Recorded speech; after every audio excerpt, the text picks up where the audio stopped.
I'd like to think with you today about how we think about learning. I'd like to walk with you today and try to understand something about understanding. I want to ask a hard question. What is an education for?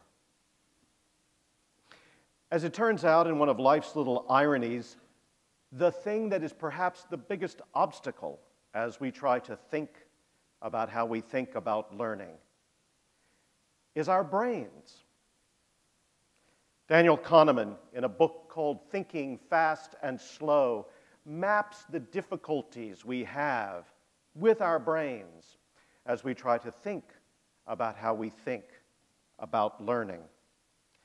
And as he maps these difficulties, Kahneman thinks about two different systems that operate in our brains as we try to make sense of something, which is what our brains, by and large, have evolved to try to do. One of these he calls System 1. System 1 is the one that raises its hand very quickly. Got it! It's about thinking fast. System 1 is why you probably didn't trip when you came into the house today. You probably know that's a ceiling and that's a floor. System 1 is why you're pretty much at ease, thinking, well, these are people of my species around me in the room. System 1 is how we got off the savannah, because we didn't have to think every time. Let's see, 4 legs, spots, whiskers, leopard, whoops. System 1 let us think fast, though we didn't have sharp teeth or claws.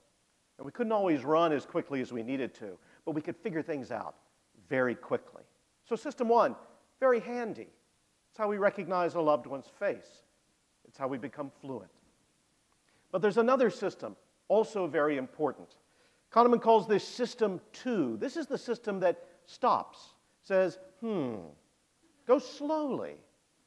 System 2, when presented with something complex, waits, gathers information, methodically examines possibilities, tries to grapple with the rich texture of something new and unexpected. We need System 2 as well. It's how we build civilization.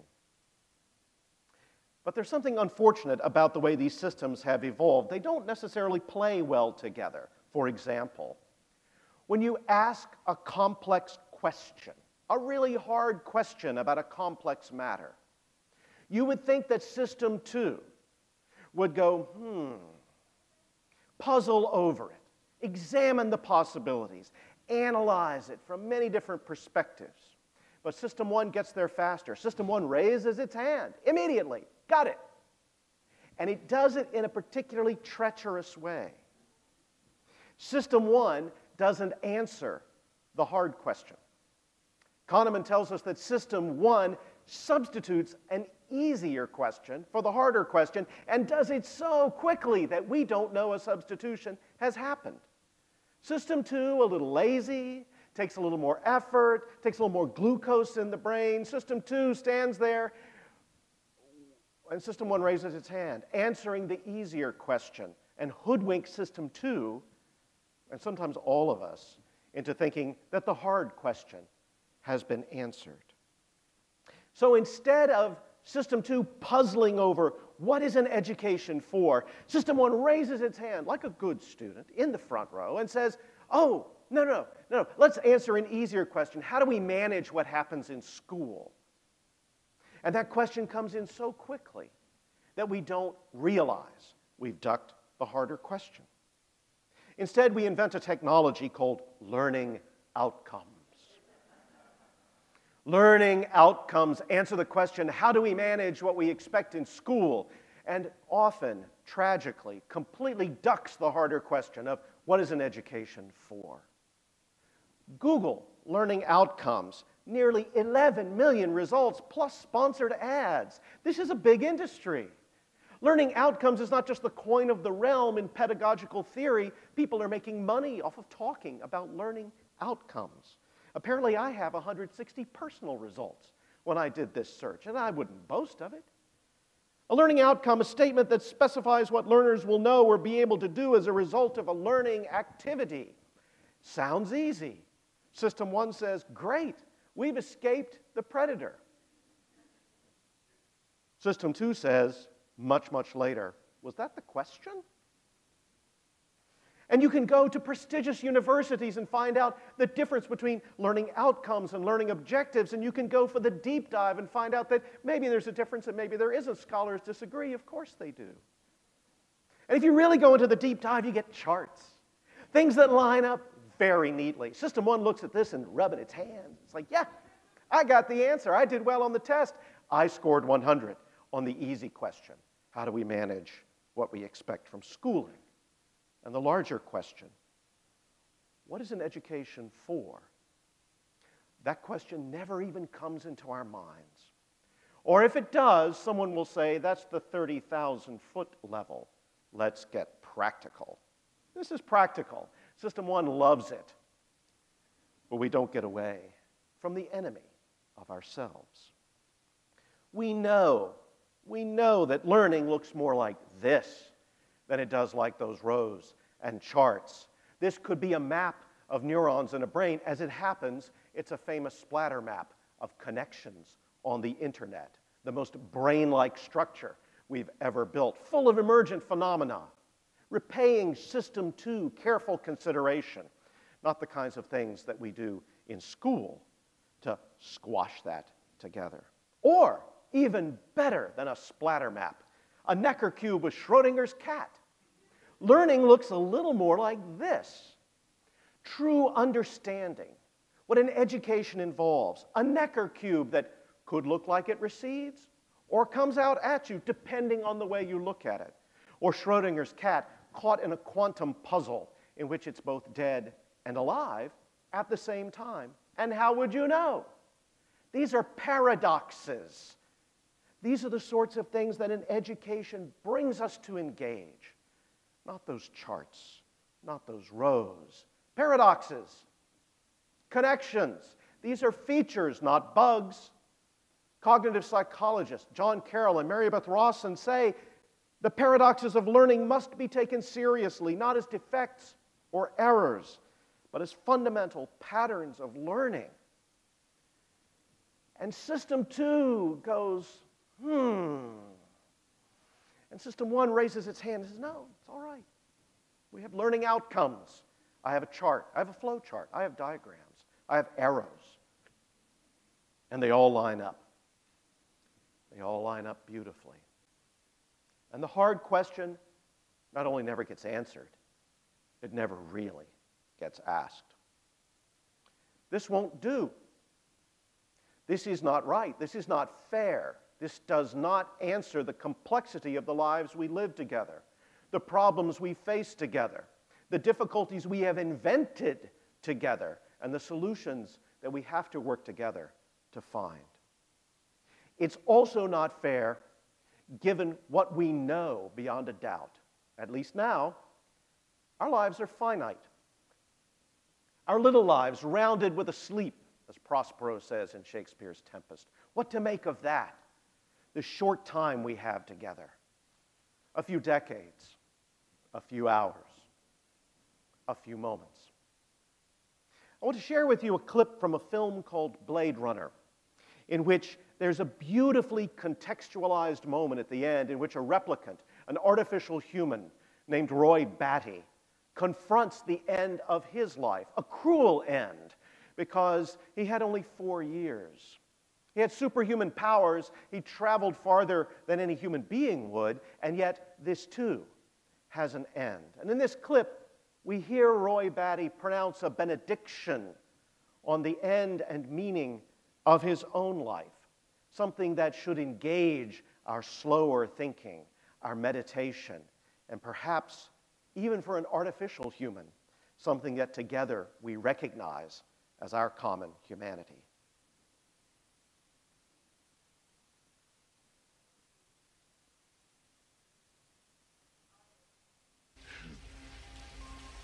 Attack ships on fire off the shoulder of Orion. I watched sea beams glitter in the dark near the 10-house gate.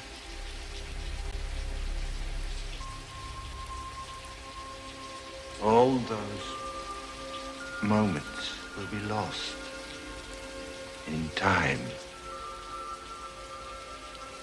like tears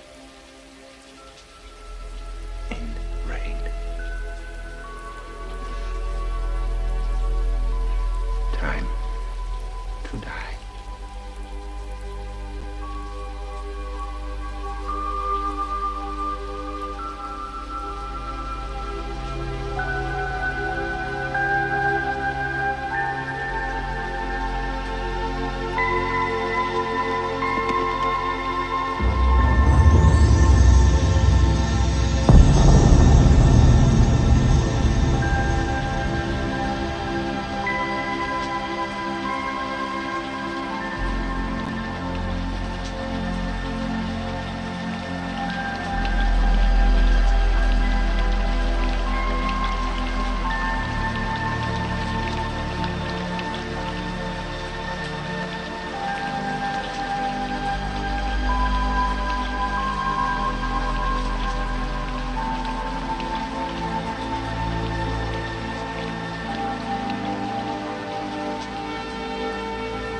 I've seen things you people wouldn't believe, Roy Batty says. All those moments will be lost in time, like tears in rain.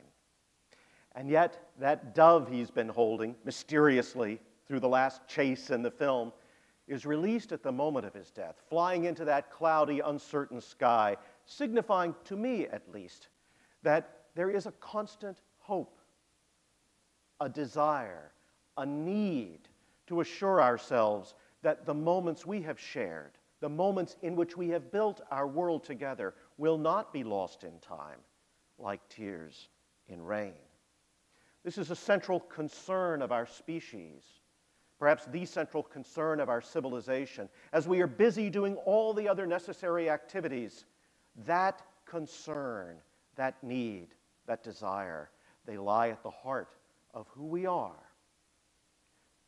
A little earlier, we hear from a fellow by the name of Fra Lippo Lippi, a monk who liked the pleasures of the flesh perhaps a little too much, liked to paint very realistic scenes, not conducing to devotion in exactly the way the other fathers wanted him to, but someone with a keen eye for those moments in time.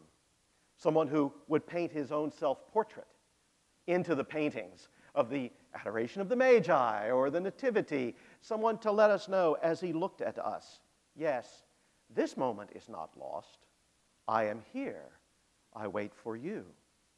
Robert Browning wrote a wonderful poem about Brother Lippo Lippi, Fra Lippo Lippi, in which he states his creed, his human creed. This world's no blot for us, nor blank. It means intensely and means good. To find its meaning is my meat and drink. Perhaps the word I'm searching for is wisdom. That search for meaning, not something one arrives at, but something one continues to strive toward. This is, I think, what education is for. Not the only thing, but the thing with which it must begin, and the outcome it must always have in mind. Something that's now being researched by people all over the world. It turns out that every culture has a word for wisdom. Every culture recognizes its value. Every culture recognizes its crucial part to play in the lives we live together. The nature of wisdom is such that it can't be summed up in one sentence, Dr. Staudinger writes. We can see it in a power of judgment that attempts to do justice to the complexity of life. That's System 2, with the glee of System 1 as part of its a power of judgment that attempts to do justice to the complexity of life. What an education is for. There's a paradigm by which we may judge these powers of judgment, We must have rich factual knowledge. We have to know what. We have to have rich procedural knowledge. We have to know how. But there's a meta layer, the layer that gets above the learning activities and begins to think about what these moments in time mean in the context of our lives together, and those moments that appear at the various stages of our lives, because there is wisdom in every stage. The adventure is to identify them and bring them along. The idea of value relativism, not that there aren't any truths, but that people of goodwill may disagree about them. And we need to learn tolerance, to keep the conversation alive, to assume good faith. And uncertainty, what they don't put in the textbooks, but what every great artist, scientist, performer, builder, every great human being understands. There are things we don't understand. There are forces beyond our control. There are things we can't count on, though we may, in fact, depend on them. Robert Frost writes about poetry in words that are strikingly similar to that Berlin wisdom paradigm. He says that a poem begins in delight and ends in wisdom. And then even more boldly, he asserts, as only a poet could, the figure is the same as for love. What is it about wisdom that teaches us to love? What does it mean to love wisely? Can that be what an education is for?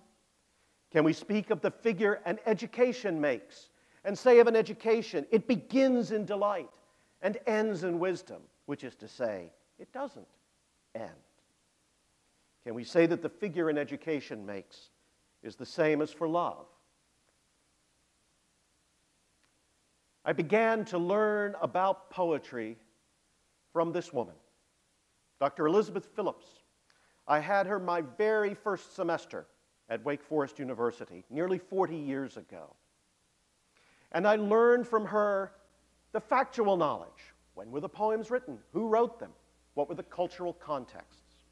I learned from her the procedural knowledge of how to judge the success of a poem, how to understand the making of a poem, how to write about that, how to think about that. But I also learned from this woman what it meant that these poems existed in time, in the bounded confines of a life. I learned from her how to tolerate varying judgments as to poems and their meanings. And I learned from her because she was always talking about what she was learning, the value, the necessity of engaging with uncertainty in the task of an education. There was a moment in time just a few years before Dr. Phillips died, which I will share with you now. This is a moment in time in which Elizabeth Phillips read from one of her favorite, and what became one of my favorite poems, a poem by Walt Whitman called Song of Myself. 52 sections, one for every week of the year. And Whitman at the end meditates on the journey of an entire lifetime, for in fact, he revised this poem and his book Leaves of Grass over and over throughout the course of his own journey. Here is Dr. Phillips, my teacher, now yours, and the end of Walt Whitman's Song of Myself. And I have to do one little poem by Whitman, one little bit of a poem by Whitman, the end of Song of Myself. The spotted hawk sweeps by and accuses me. He complains of my gab and my loitering. I, too, am not a bit tamed. I, too, am untranslatable. I sound my barbaric yawp over the roofs of the world. The last scud of day holds back for me. It flings my likeness after the rest, and true as any on the shadowed wilds, it coaxes me to the vapor and the dusk. I depart as air.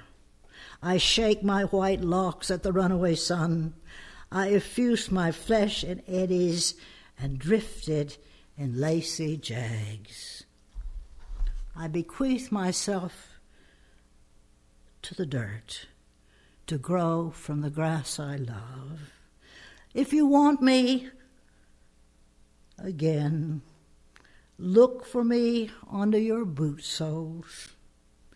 You will hardly know who I am or what I mean, but I shall be good health to you nevertheless, and filter and fiber your blood.